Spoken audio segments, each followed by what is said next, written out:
Sini kami akan membahas tentang aturan etika profesi akuntan di Indonesia. Dan akan dimulai dengan saya, Juliana, dan saya akan membahas tentang prinsip dasar etika profesi akuntansi menurut IAI atau Ikatan Akuntan Indonesia. Jadi prinsip dasar etika profesi menurut IAI ini ada 5. Yang pertama yaitu integritas. Integritas ini maksudnya yaitu di mana seorang akuntan profesional harus bersikap lugas dan jujur dalam semua hubungan profesional dan bisnisnya. Untuk memelihara dan meningkatkan kepercayaan publik, setiap anggota harus memenuhi tanggung jawabnya dengan integritas yang sebisa mungkin, setinggi mungkin. Dan integritas ini mengharuskan seseorang anggota untuk bersikap jujur dan terus terang tanpa harus membocorkan atau mengorbankan rahasia penerima jasanya.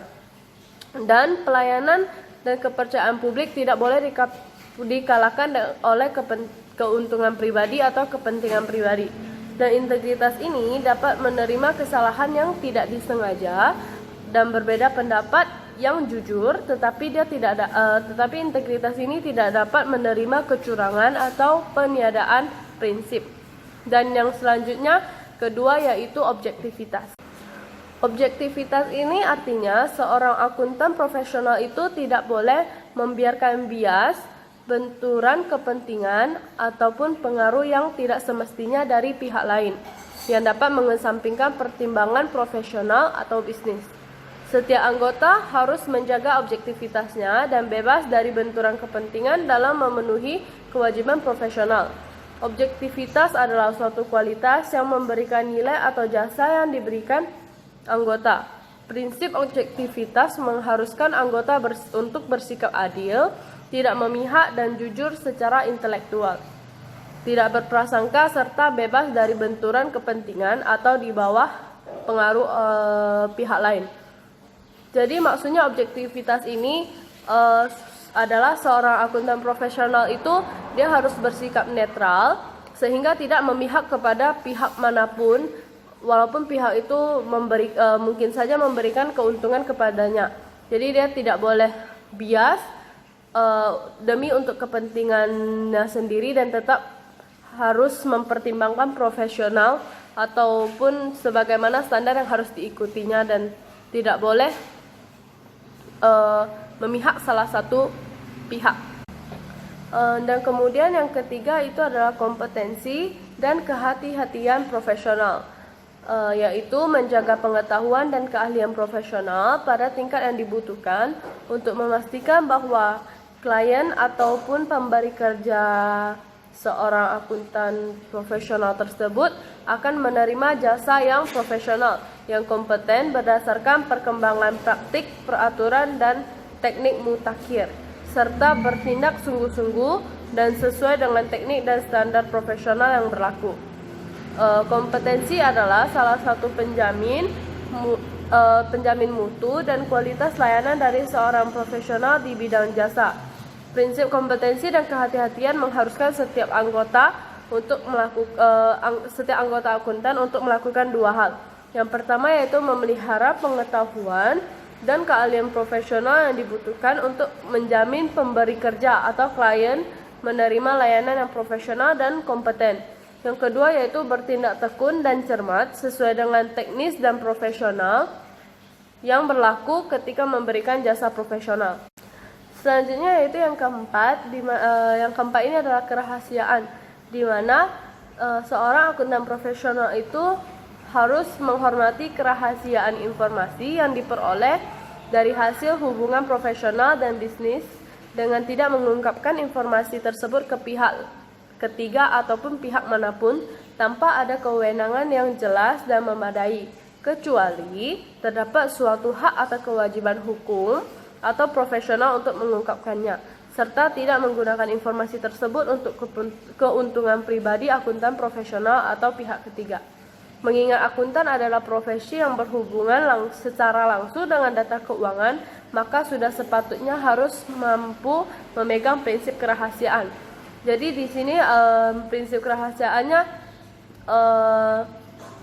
di mana kalau misalnya seorang akuntan profesional tersebut harus menjaga rahasia rahasia klien atau rahasia data-data kliennya, dan tidak boleh membocorkannya ke pihak ketiga atau pihak manapun dengan alasan apapun, baik itu untuk keuntungan pribadinya maupun alasan yang lainnya, terkecuali ia mempunyai suatu hak atau kewajiban untuk mengungkapkannya. Dan yang terakhir itu adalah perilaku profesional, yaitu mematuhi hukum dan peraturan yang berlaku dan menghindari perilaku apapun yang dapat mengurangi kepercayaan kepada profesi akuntan profesional. Setiap anggota harus berperilaku konsisten dengan reputasi profesi yang baik dan menjauhi tindakan yang dapat mendiskreditkan profesi.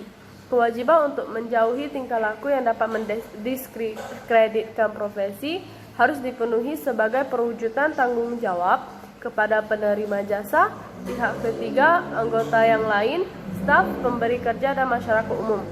Jadi intinya pada perilaku profesional ini adalah seorang akuntan itu harus bersikap profesional dan mematuhi hukum, mematuhi standar dan peraturan serta regulasi yang ada agar tidak mengurangi kepercayaan antara penerima jasa dan akuntan profesional tersebut. Dan yang selanjutnya akan ada materi aturan etika profesi akuntansi yang akan dijelaskan oleh anggota kelompok yang lainnya. Jadi saya akan menceritakan tentang aturan etika profesi menurut AICPA. Yang pertama itu independensi. Independensi itu sikap yang tidak memihak kepada siapapun dan tidak akan berpengaruh dengan siapapun. Jadi dia tidak akan berpengaruh pada hal-hal yang berkaitan seperti jabatan, keuangan, maupun hubungan keluarga. Yang kedua itu integritas dan objektivitas. Integritas itu sikap yang teguh mempertahankan prinsip yang menjadikan dasar sebagai nilai-nilai moral dan dia menerapkan pada pekerjaannya, jadi bukan hanya sekedar ucapan saja. Dan objektivitas itu prinsip yang mengharuskan anggota bersifat adil, tidak memihak, jujur dengan secara intelektual, tidak berprasangka dan bebas dari benturan kepentingan atau di bawah pengaruh pihak lain. Dan selanjutnya yang ketiga itu standar umum. Standar umum itu terbagi jadi 4. Yang pertama itu kompetensi profesional, kehati-hatian profesional, perencanaan dan supervise, dan data relevan yang memadai. Jadi kompetensi profesional itu diperoleh melalui pendidikan. Data relevan yang harus didapatkan praktisi dalam jumlah yang memadai sehingga kesimpulan atau rekomendasi yang berhubungan dengan semua jasa profesional selalu berdasarkan pada pertimbangan yang rasional. Yang keempat adalah kesesuaian dengan standar. Yang kelima itu prinsip akuntansi. Jadi tak ada penyimpangan dari prinsip-prinsip akuntansi yang bersifat umum. Bila penyajian menimbulkan salah pengertian, maka harus dinyatakan mengapa diperlukan penyimpangan dan apa pengaruhnya, atau diotorisasi oleh pernyataan FASB, GASB, dan FASAB. Hai teman-teman, nama saya Ricky dan saya akan membahas tentang aturan etika profesi akuntan di Indonesia. Contoh kasus yang kami pakai itu ada di ruang lingkup pemerintahan pusat. Kasus ini terjadi sekitar tahun 2004 dengan Mulyana W. Kusuma sebagai seorang anggota KPU diduga menyuap anggota BPK yang saat itu akan melakukan audit keuangan berkaitan dengan pengadaan logistik pemilu. Logistik untuk pemilu yang dimaksud yaitu kotak suara, surat suara, amplop suara, tinta, dan teknologi informasi. Setelah dilakukan pemeriksaan badan dan BPK meminta dilakukan penyempurnaan laporan. Setelah dilakukan penyempurnaan laporan, BPK sepakat bahwa laporan tersebut lebih baik daripada sebelumnya, kecuali untuk teknologi informasi. Untuk itu, maka disepakati bahwa laporan tersebut akan diperiksa kembali 1 bulan setelahnya. Setelah lewat 1 bulan, ternyata laporan tersebut belum selesai. dan disepakati pemberian waktu tambahan. Di saat inilah terdengar kabar penangkapan Mulyana W. Kusuma. Mulyana ditangkap karena dituduh hendak melakukan penyuapan kepada anggota tim auditor BPK, yakni Salman Khairiansyah. Dalam penangkapan tersebut, tim intelijen KPK bekerja sama dengan auditor BPK. Menurut versi Khairiansyah, ia bekerja sama dengan KPK memerangkap upaya penyuapan oleh saudara Mulyana dengan menggunakan alat perekam gambar pada 2 kali pertemuan mereka. Penangkapan ini menimbulkan pro dan kontra. Salah satu pihak berpendapat auditor yang bersangkutan, yakni Salman, telah berjasa mengungkap kasus ini. Sedangkan pihak lain berpendapat bahwa Salman tidak seharusnya melakukan perbuatan tersebut karena hal tersebut telah melanggar kode etik akuntan. Nah, etika yang dilanggar dalam contoh kasus ini adalah tindakan kedua belah pihak, pihak ketiga maupun pihak penerima kerja, yaitu KPU, sama-sama tidak etis. Tidak etis seorang auditor melakukan komunikasi kepada pihak yang diperiksa atau pihak penerima kerja dengan mendasarkan pada imbalan sejumlah uang, sebagaimana terjadi pada kasus Mulyana W. Kusuma. Dari sudut pandang etika profesi, auditor tampak tidak bertanggung jawab, yaitu dengan menggunakan jebakan imbalan uang untuk menjalankan profesinya. Auditor juga tidak punya integritas ketika dalam benaknya sudah ada pemihakan pada salah satu pihak, yaitu pemberi kerja, dengan berkesimpulan bahwa terjadi korupsi. Dari sisi independensi dan objektivitas, auditor BPK sangat pantas untuk diragukan.